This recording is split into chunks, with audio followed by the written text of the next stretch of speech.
Hello and welcome to Mana Samarthya. We are going to start a new series, and I'm so excited about this series because it's about M for menopause. Yes, we are going to talk about menopause in this whole series, and I'm going to demonstrate certain points which would be really helpful for you to recover from menopause associated or perimenopause associated symptoms. So, menopause, as you know, of is stopping of periods for at least 11 months and so on, and perimenopause is the period which follows it. So sometimes even perimenopause gives rise to a lot of symptoms which are really troublesome for the person who is going through it, and it's difficult for other person, the partner especially, to understand what she is going through because it's not particularly discussed outside. And about menopause, the most important point that we usually don't focus on is fluctuating moods.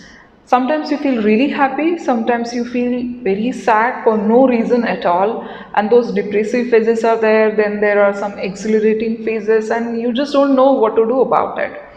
And it's so difficult to maintain the mood and to actually maintain the balance between the changes in the body when your body is retaining fat more easily through menopause, when you have having those hot flushes, when you're also having those vaginal dryness, maybe itching sometimes, load sex drive.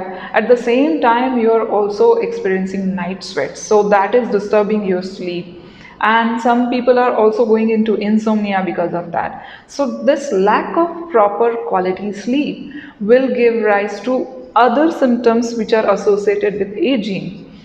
And that's why after menopause we see that females age very fast. I mean, it's quite visible after menopause. That is because the bone density decreases, and it's all associated with the game of the hormones. I call it game of the hormones because that's really the interplay between the hormones, your psyche, your mindset, and your body is something which is very intricate, and it's so beautifully interwoven structure there, but it's also very difficult to maintain given you don't pay attention to what is happening. I mean, if you're following a lifestyle which is not so conscious, if you're going through a lot of stress and anxiety already, then menopause will add on to the problems like anything. You will feel like it's pouring from everywhere on you.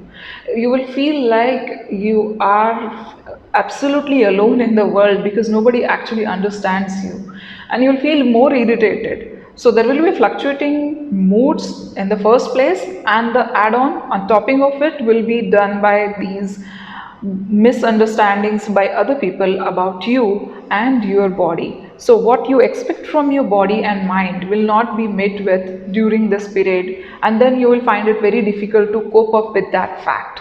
You'll find it very difficult to go with the same kind of menu in your diet because you're finding that you're gaining weight very easily, like the same kind of food items you are consuming for so long, and now when you're having the same amount of food and you are doing the same amount of exercise, maybe still you're gaining weight, and that's not about your lifestyle. Or I'm not blaming anything, I'm not saying that you are lacking exercise, but that could be just because of the hormonal imbalance. So no matter what exercise you do, no matter how much dieting you do, as they call it, any fad of diet will not help because it's about hormonal imbalance. The moment you correct the balance between your body mechanism, your hormones, your mind, and your body energy, you will find that you are recovering from these cumbersome symptoms of menopause and perimenopause. So let's start a journey on awareness about menopause, and I'm going to talk about n number of naturopathy remedies related to the symptoms which are associated with menopause. So, in the series, I'm going to demonstrate one point every day regarding the fluctuating moods. Those points will help a lot. So, do follow the series regularly so that you get the most benefit. Practice the points for 2 to 5 minutes a day. That's the most I ask. I don't ask much more, only 2 to 5 minutes. and just keep this mobile in front of you. The purpose of shooting this video in such mode is just that you just can keep the mobile in front of you and follow me through. You can pause the video in between when you're pressing the point. After 2 minutes, you can just resume the video and proceed to the next point. So there will be certain points I'll be telling today which will help with all the menopause symptoms, and also different symptoms I'll be dealing with every day. Every day I'll be showing one point which will be useful for, as I said, mood imbalances or the emotional imbalances. But also there will be some tips which you can use on a daily basis to fight the stress which is associated with menopause, especially because menopause is also associated with emptiness.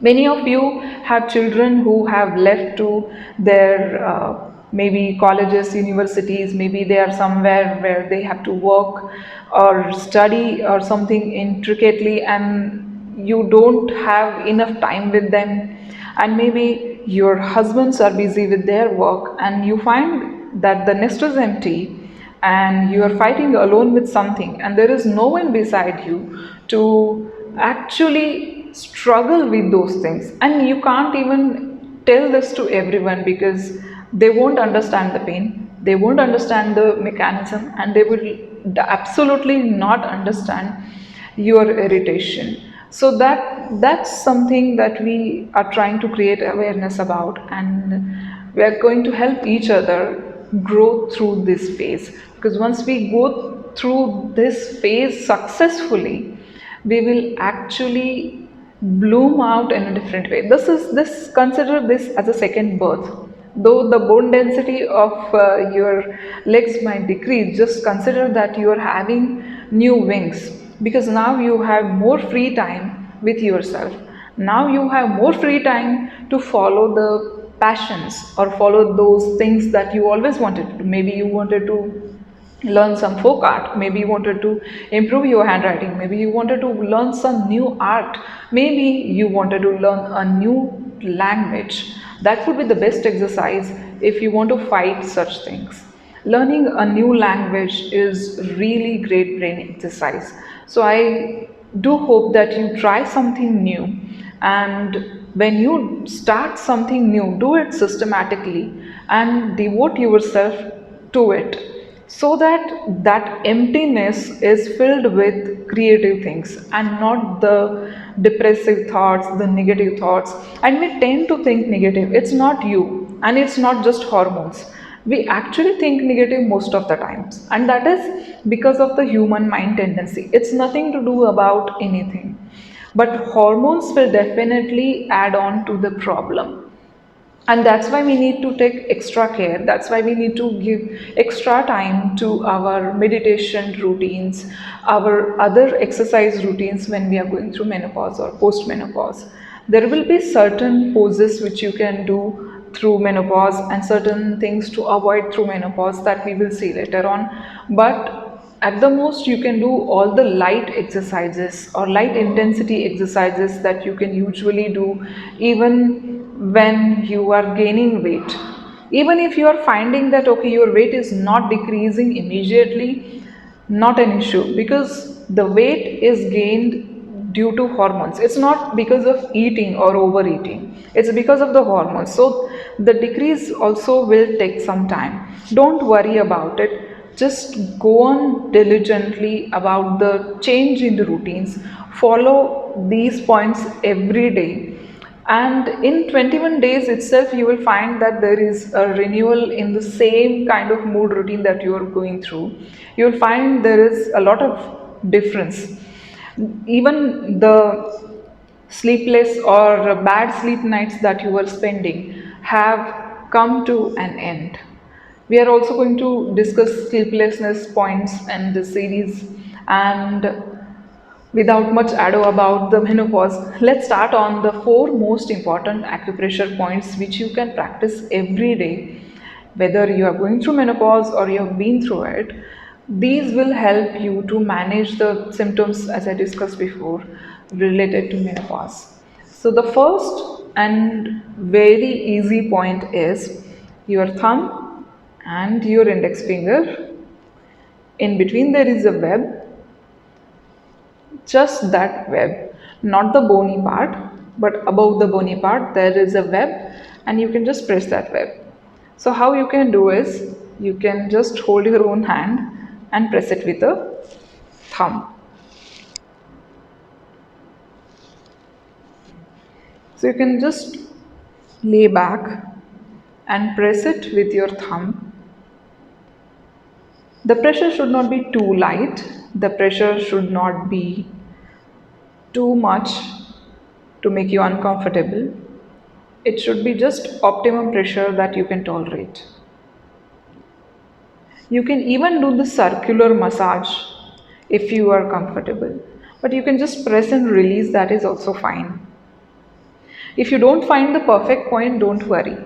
It's okay because the point should not be exact. 1 centimeter here and there is absolutely granted. And when you're done with this point for 2 minutes, we can proceed to the next point. Next point is when you put your hand on the other shoulder like this, there is a crease at the elbow. So, where the crease ends,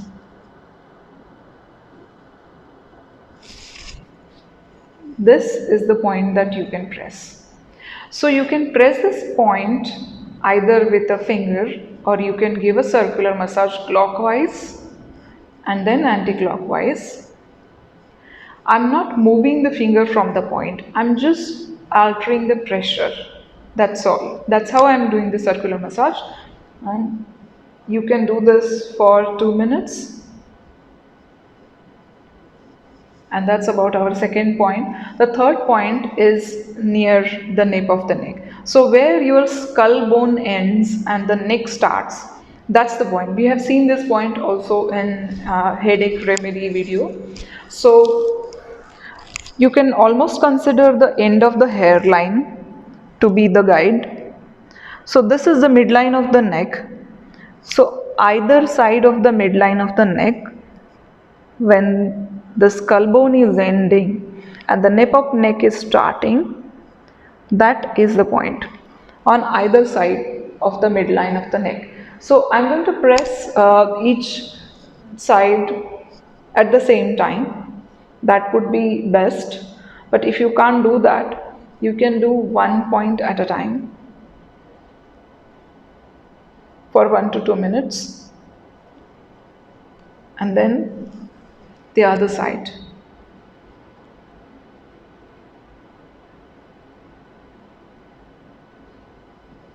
If you feel dizzy, which is really rare, but if at all you feel dizzy while doing this, then you must lose your neck muscles and your shoulder muscles. You usually get stressed up, and then the stress emotion is collected in between these organs like forehead, neck, and shoulders. So, do relax those muscles before you start acupressure so that you won't have any problems and you will get the most benefit of acupressure later on. So let's go to the fourth point. The fourth point is also quite easy to find. It's on the medial side of your leg in the midline, 4 finger breadth above the bony ridge or the ankle joint. 4 finger breadth above the ankle joint in the midline of the leg. This is the point that you can press in circular motion clockwise and anti-clockwise daily for 21 days.